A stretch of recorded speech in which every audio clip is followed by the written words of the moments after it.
Oh god, oh my god, a camera pointed at me. What's going on here? Oh. Okay. Live on tape. From a secret, undisclosed location hidden somewhere deep in the bowels of downtown St. John's, Newfoundland and Labrador in Canada, comes In the Library of Graphic Literature with your host, Wallace Roy.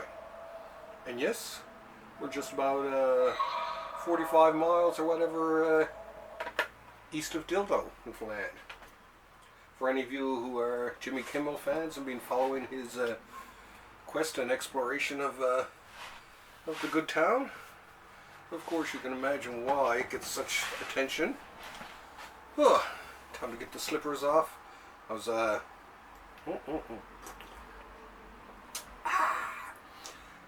and a spin at the old spinner rack here. Well, anyway, today another day out and about with the kids. I teach my favorite class, drawing in the downtown, where I take kids out into the historic downtown St. John's and have them draw whatever comes up. Oh, I also finished actually a two-piece comic thing for a magazine called the Newfoundland Quarterly, possibly the oldest magazine in Canada, and it's called Bloody Vinland, and it's the story of Freydis Eriksdottir, and it's, you know, for someone my age, it's the best comic I've done yet. So many more yet to come. Oh, boy. Yeah, and that noise you're hearing there, that's my window that I have propped open, and the jam, so it makes noise and move back and forth. But yeah, it was raining earlier, but now it's sunny and it's warm. So warm that let's speed through today's episode and get over and done with. Actually, this is episode number 99. So next week is 100. I'm not sure what to do. I was going to do a guest appearance with Dennis Osborne, my buddy, who all of you are familiar with. But he has to work all next weekend, so we'll see how it goes. Anyway, on to this week's books, which are actually last week's books because they arrived on Monday rather than last Thursday, and so well, give me time to poke around anyway. At least with one of the books, I got to read one of them. Anyway, this book apparently, which Neil Gaiman, according to what he tweeted to a friend of ours, said that this is what he thought was Colleen Dorn's best work. This is Snow, Glass, and Apples. Neil Gaiman and Colleen Dorn. So yeah, a handy dandy little book there. With and the art actually is quite spectacular. Actually, I'll give her that much. Colleen, you've done a bang up job here this time. So any of you who are fans of Gaiman, you know, of course you got to get it. I'm a fan of Neil Gaiman all the time. So Neil, thanks for all the joyful hours of comic book reading you've provided to not only me but to millions of other fans out there. Look at that, something else. Well, thank you very much, Colleen and Neil. You guys rock and roll. Oh, I'll have to post this actually. Whew, whew, whew, whew. Another sip of tea. Get off. I'm going to let my beard grow again. I'm wondering if I can decide to give it a shot. So you're going to see me get fuzzier and fuzzier over the next few weeks. Okay, now, from the fine folks at Fantagraphics Books comes yet another Disney Masters. And this one is the Ice Sword Saga Book 1 from Massimo DeVita. So this is, as it says on the back, the wicked prince misrules the land of Agar, and only a hero who can unlock the secret of the Sword of Ice can thwart him. Of course, it has to be Mickey.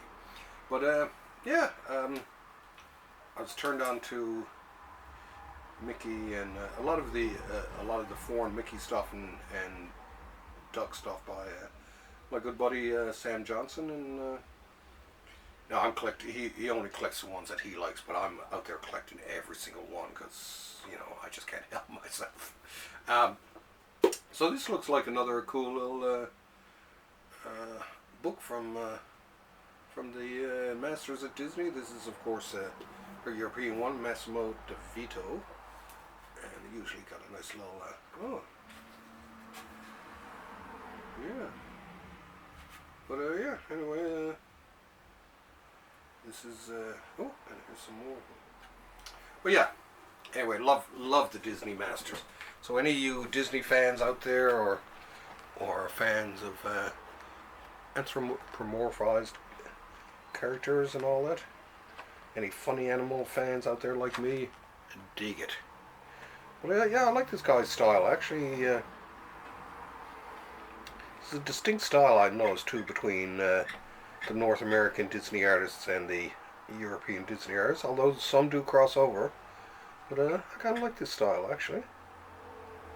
So yeah, check it out if you're a Disney fan. Run out and get it. The Ice Sword Saga. Boom, boom, boom. Sounds so dramatic. Whew. Boy, this is like it's getting hotter in here. It must be me, because I'm hot, hot, hot, hot. And sexy too. Oh, whoo, whoo, whoo. Anyway. Here's a book from the fine folks at Magnetic.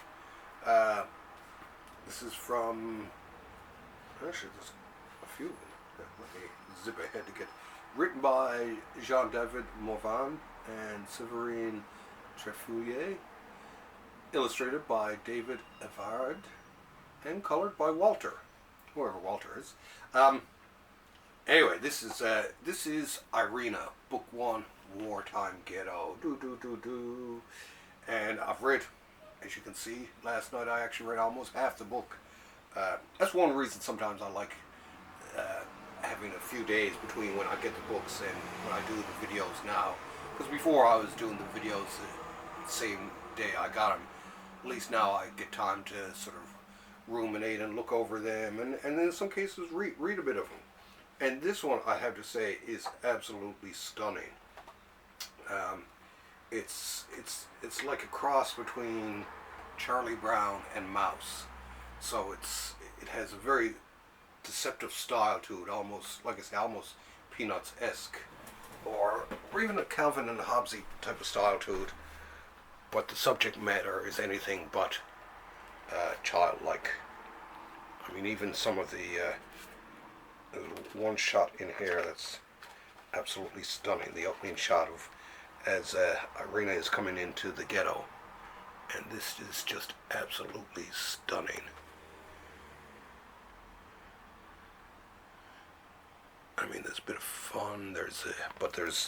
I mean, it has sort of, like I say, a light.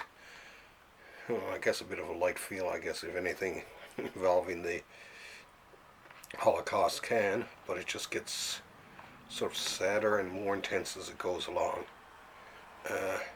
But yeah, for me, definitely one of the, for any of you folks out there who are into Holocaust literature, this is, so far, this is top notch. Okay, oh, now here, before I won't even sit down for this one. This is the Conan the Barbarian, the Marvel art of Conan the Barbarian.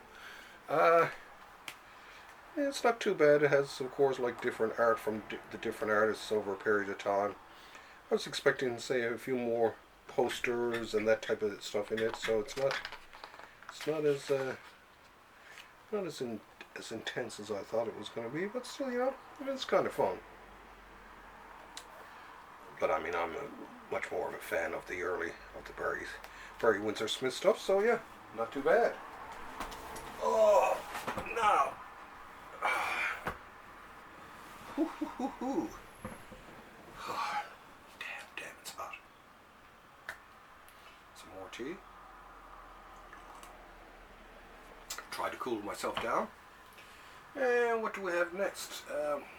I'll leave that for last. But here's this week's big score. Make sure I wipe off all the sweat so I don't accidentally sweat on my cool new book. This is, of course, Crazy Cat. Oh, this is a book so big it comes in its own box with its own handle here. I was dying the past few days to crack this open, but then I figured, no, I gotta have something to crack open here to share with you folks. So let's peel it back here. Peel, peel, peel, peel, peel, peel, peel. Come on, peel. Get out, come on. Had a great weekend this weekend. We had a folk festival just across the street from me here in the park. And I got to see Sharon Shannon, who was quite amazing.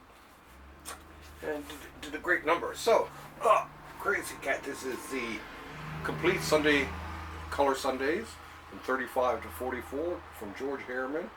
This is, of course, a Taschen book. Harriman, of course, the genius, one of the early comic art geniuses out there. Oh, come on. Pop open. There you go. Oh, I knew you couldn't resist for long. And let's pop it open here. And let's pop it open there. And pop it open there. And here we go. Oh. Woo, woo, woo, woo. Man. This book must weigh a ton. Well, at least 10 pounds or so. And here we go. What a beauty, eh? Taschen, I gotta say, Taschen, you folks do good work. I love your grand collections like this. Now, of course, this is a bit. Okay, careful. So, of course, gotta carefully open that. Make sure I don't sweat on it or accidentally rip or tear or something.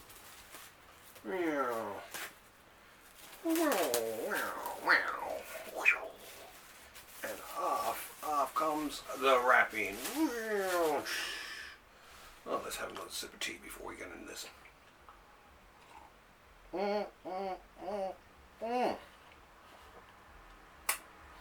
Anyway, here we go. I don't know if I'm going to be able to get up and hold this open close to the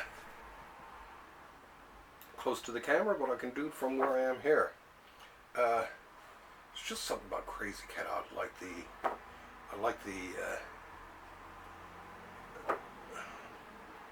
nonsensical part of it. I mean, it's one of the most avant-garde comic strips of all time. And it's funny because this probably wouldn't have existed. It was William Randolph Hearst's favorite cartoon for some reason. So and of course, owning the newspapers that he did, of course, he made sure it stayed in publication. So it's kind of cool. It's like kind of almost having having a patron almost. Beautifully drawn, and just there's just so much energy to it. I love it, especially this nice big book here. Ooh, appendix, and nice inside cover. And let's have a look at the front here now. Crazy Cat.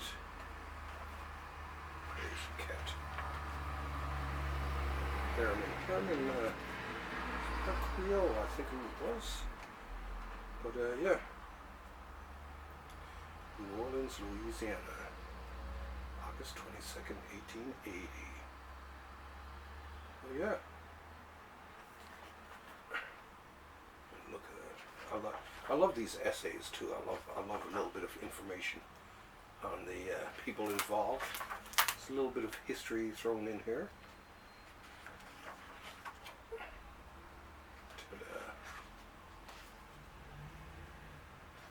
So yeah, I'm going to try to read every one of these.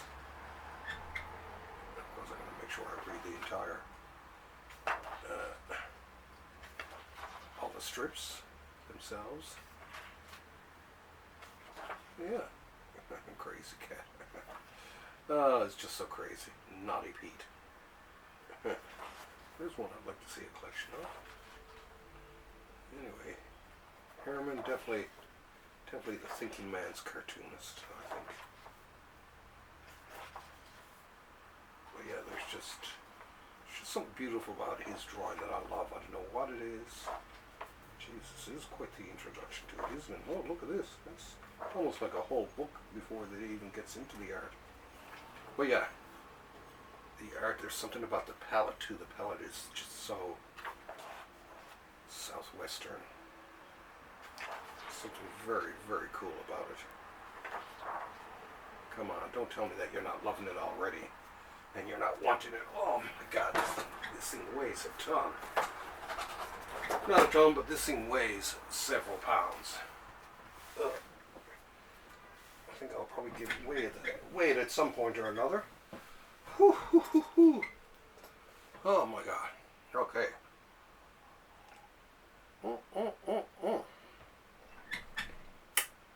Nothing like a cup of tea on a very, very hot day. Oh. Whew. Okay. So that's all the new books for this week. But in terms of backorder, my backorder baby for this week's episode is this collection from, once again, from Magnetic. Oh yeah, it is from Magnetic. This is widely considered a master of graphic storytelling. Italian illustrator and author Sergio Toppi brought a previously unimagined level of artistry to the practice of sequential storytelling. Bam, bam, bam, bam. This collects 11 short fantasy tales originally published as Black and Tan's Krull and a Minor God, presented here for the first time in English. Boo, boo, boo, boo. And the foreword is by Bill Sienkiewicz. And I can see why, because this is definitely, when I was looking through it, I can see how Bill would be influenced by this. Now, when I say influence, I'm not in any way saying, oh, this is something that they copied from it or whatever, but definitely influenced by it. There's just Toppi. There's just something about his work that's just absolutely stunning. This, once again, this is one of the things I like most about doing this show is the comment section of each video. When people write in and make a comment, I make it a point to respond to them and have a chat, because I love talking about comics. And a lot of times I've had people from Europe and other countries suggest comics that I should check out that are, non-North American comics, and I even encourage them. I say, if you wherever you're from, if you've got really good comic book artists in your country, let me know about them, because I like when I talk about spreading the word of comics, I mean spreading the word of all comics. So yeah, if there's something, if you're in Europe or Asia and in your country there's one particular genius comic book artist in particular that you're a huge fan of, please feel free to mention it to me, and if I can find some of their art in English, I'll talk about it. And this is one of those cases. Toppi, I've seen this guy's artwork before years ago, but it is just absolutely stunning. I mean, I like the lettering there too, and the sound effects. I mean, look at that. Come on. Don't tell me that's not freaking you out right now. And this one here, look. Beauty. Ooh, check this out. Come on, folks, they're absolutely brilliant. Love the sound effects in this. But yeah, absolutely brilliant stuff here. So any of you else out there who are fans of Toppi, and there's more books coming out too from Magnetic of this guy, so check it out. And like I say, if you have any local comic book artists you think I should be talking about to the greater world, let me know. Anyway, that's about all the books I have here left open. no big news that I can think of right off the top of my head anyway for in the comic book world lately. At least nothing earth-shattering. Yeah. Yeah, I can't think of any other anything else in terms of to talk about with you folks. Except to talk about show number 100 of In the Library of Graphic Literature coming to you next week. Not sure what I'm going to do. I'll have to have a chat with Dennis and see if maybe we can work around his schedule. Who knows? But basically, I'm thinking about something that he had suggested was to talk about the books that one should have in a library of graphic literature. So sort of like a greatest hits type of show. I know it's going to be a pain because if I start loading books down onto this table, it's going to take me at least an hour to clean up after. But I may do that. I may just grab them off the shelf here and show them to you and tell you why they should be part of any good library of graphic literature.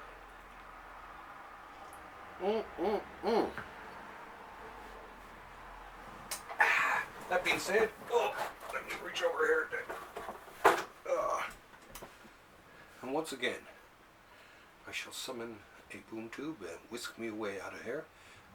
In the meantime, everyone have a great day out there. Loves you very much, and keep on buying them comics and keep on reading. Okay, see you next week for episode 100. Oh my God, take me away. Okay, bye.